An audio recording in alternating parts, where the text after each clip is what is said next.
Merong nag-comment dun sa ating post na kung paano daw magkaroon ng follow button katabi ng iyong pangalan kagaya nito. So, gawa tayo ng tutorial doon. Open natin ang Facebook natin.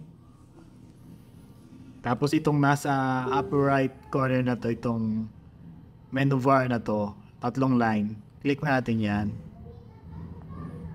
Tapos hanapin natin yung settings and privacy.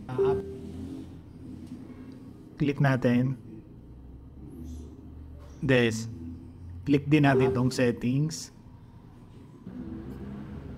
So, hanapin natin yung followers and public content. Ito. Click natin yan. Tapos dito sa who can follow me, dapat naka-public ito, kagaya nito. Yan, dapat naka-public yan. Sa ayan, who can see your followers on your timeline. Public nyo na rin yan. So, yun lang. Mag-a-offer na yung follow button. So, public nyo na rin itong who can see your followers on your timeline. Ito yung mga post comment.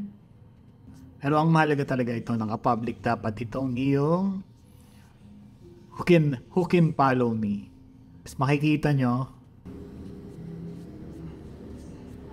Tapos makikita nyo na meron na siyang follow na pwedeng i-click next to your profile name or page. So yun lang. Shoutout kay UNML. Paborito niya itong photo na to. Sino pang shoutout natin? So shoutout din kay Jed Alfonsi Camilon. Maraming salamat sa pag-react at pagpapalo nyo sa aking page. Tsaka kay Don TV Vlogs, shoutout. Yun, at good night na sa inyo. Pero hindi pa tayo matutulog. Mag-edit pa tayo ng video.